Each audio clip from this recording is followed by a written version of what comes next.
You can talk for whatever you want. But just give people a picture. I mean, you got the intellectual learning stuff, but give people a picture of how it affected you personally. What was it like for you? So, and I will be timing this. I'll give you a the hook if I need to. Well, Oh, you got that. Okay.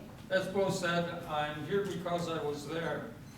And I was unfamiliar with AMI before I went to the Democracy Convention in Minneapolis. And I was going to an array of different panels, not just focusing on one, but the AMI really looked interesting. So I attended 2 of the AMI panels.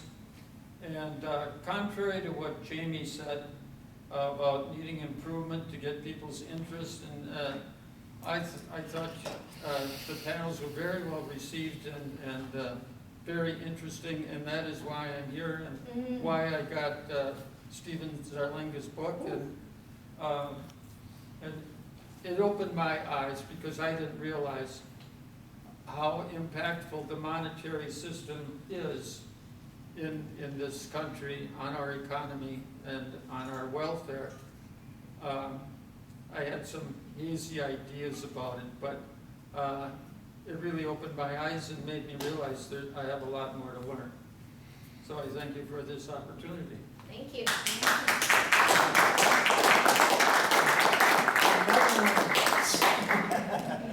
Howard, 3 minutes?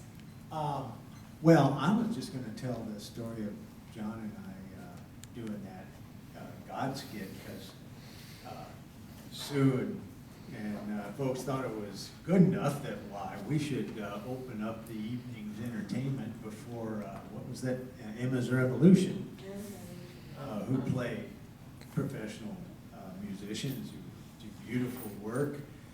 And so we went and asked them and did our skit for them and everything. They shook their head and they said, well, you know, the skit's great, we really like it, and it's really relevant too, you know, it's really that. But you know, the problem is you're too white.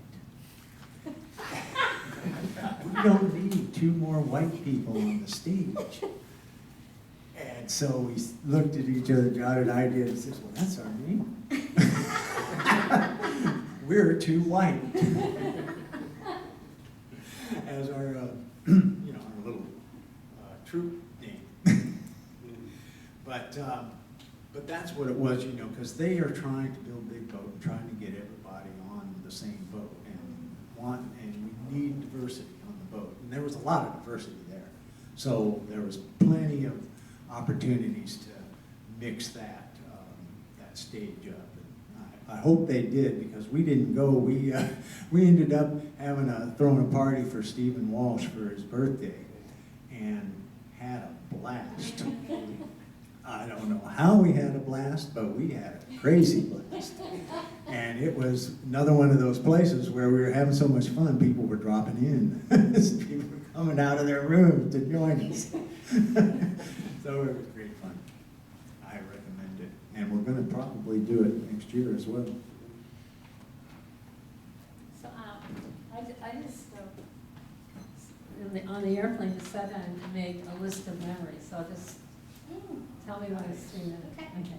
Well, everybody in the AMI group joining in, acting the skits, singing the songs, it was great. That was great. And the audience participation. Eating breakfast, lunch, and dinner together as a group was great. I thought I was in summer camp. And then I shared a room with my friend Jerry Perry, and we would stay up late at night talking, and I felt like I was back in college with a college roommate, you know. And then walking back and forth between the dorm where we all stayed and had lunch, and the classrooms where the panels were, on this beautiful campus with beautiful stone vases and colorful flowers, very beautiful. Loving the breakfast. I loved they had these sausage patties that I ate every morning. And they also had organic salad materials that the students grew on their rooftops of the school. That's nice. I was so glad to be part of our AMI group and helping with the panels. It was great. Sitting at the AMI table, talking to people who stopped by, hanging there with AMI friends. And then one point, Steve Walsh sat down next to me. I think it was the last day, and he had his computer. And I said, "Oh, let me show you the cartoons on the website, Greens for Monetary Reform, because we have attachments that are cartoons, and they're like 2 cartoon characters. One knows monetary reform, one doesn't." So I had really, and he had never seen them, so that was great. Organizing a surprise party for Steve Walsh was really a surprise. And Lucille and Mike and I, we rented bikes and we rode into Minneapolis to get the pies and the supplies for the party. On the way in, Joe Bongiovanni and Greg Coleridge, we met at the airport and we were hanging out and you know, just talking about everything. And then Steve Walsh's party lasted 3.5 hours. I can't tell you. And I have to tell you this one thing about Lucille. Okay, she's not here, but she's okay. So we're all, you know, sitting around and, you know, different things. So, and people are talking, everyone's talking. So at one point, Lucille, she grabs like a stick, and she says, "This is going to be our talking stick." It was Greg's cane. His cane. This will be our talking stick. Because she said, "Everybody's talking. We have to listen." So she takes the cane and she gives it to this woman who had joined us, and everyone keeps talking. And Mike says, he goes, "That's really the silence stick." Well, Lucille lost it, and she ended up on the floor and laughed. She laughed so hard she's on the floor. Anyway, those are the kinds of things, and yeah. 30 seconds. Yeah. There you go. Oh, that's great. Thank you.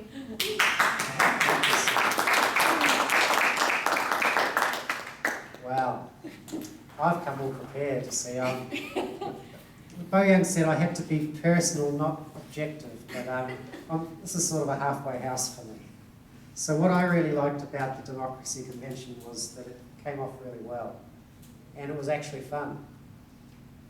And so when Greg suggested it, that AMI should go there, I thought, ooh, that sounds a bit ambitious. Seeing as we were scattered all over the world at that time, I was back in New Zealand and Bo Young was in Canada, and you know, in the United States is a huge country, everyone was all over the place, Florida and all over. And nobody could commit, you know, the time to be in charge of it. You know, everyone had day jobs or had other commitments, family commitments or whatever. So, but we had a lot of email exchanges and a lot of teleconferences about it over a period of months. You know, it took a long time to organise this.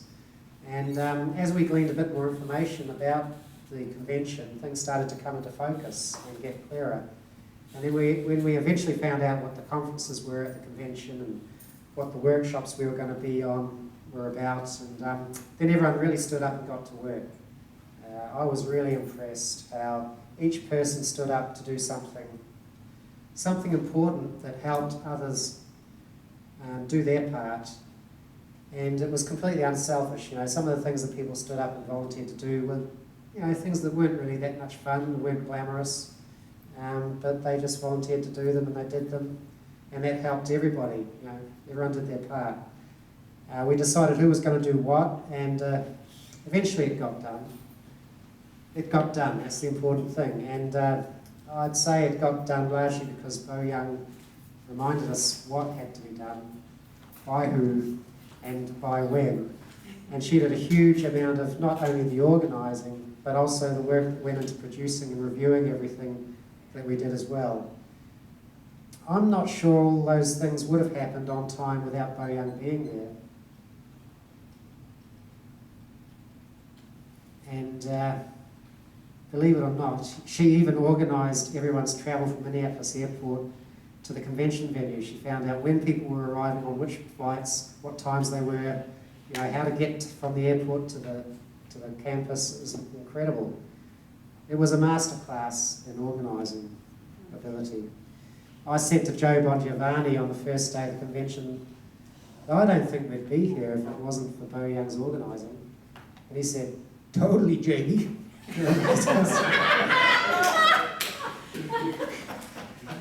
So that was a good impression of Joe Montgomery, I must say. Great actors. They're good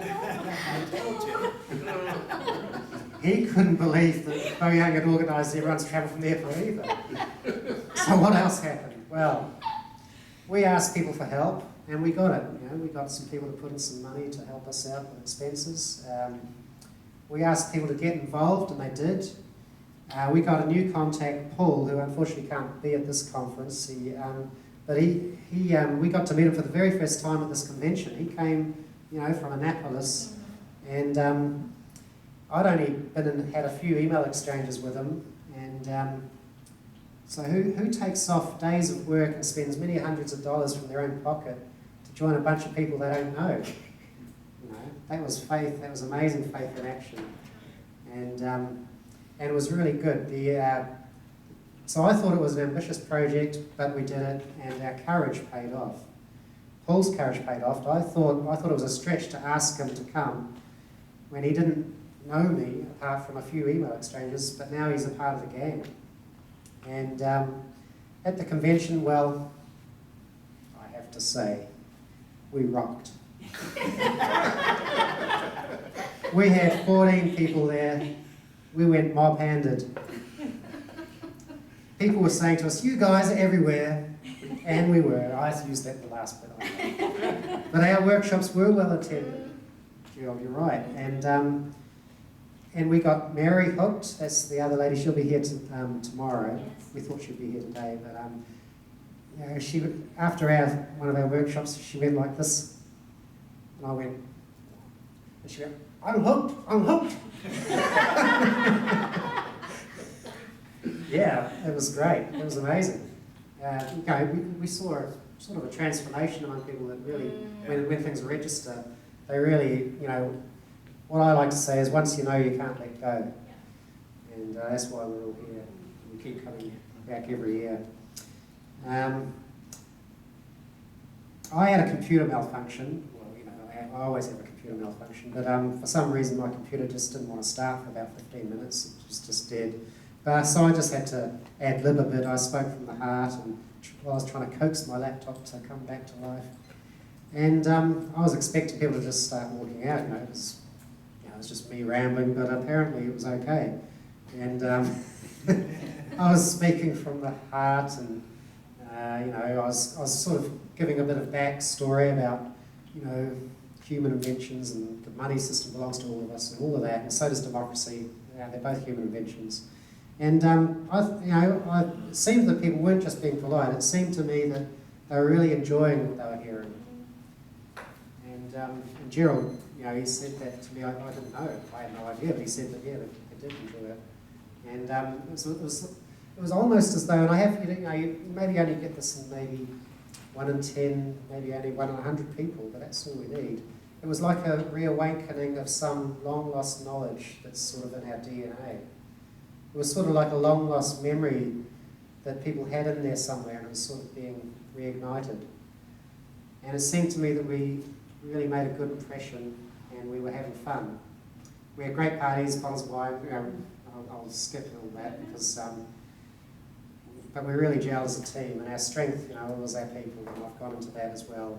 And you know, the depth of knowledge. When Joe Bongiovanni was talking in the first session in the so-called debate with the other groups, MMT and PBI, the organiser of the convention, it was clear to me that he was taking in most of what Joe was saying as being the most important things that were being said there. You know, and we don't like to Skype, but I think it was clear that the organiser really was reflecting back what we had said more than what others had said there. So I think we made a really strong impression on the organisers there. And I'll shut up now because I've gone way over time. No, that's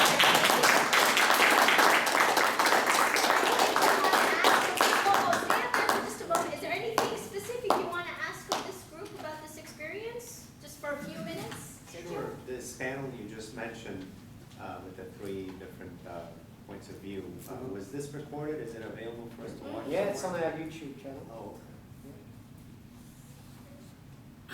Anyone else? Yes? what is the sorry, Democracy Convention in the first place? What's its history, what's its imports, what's?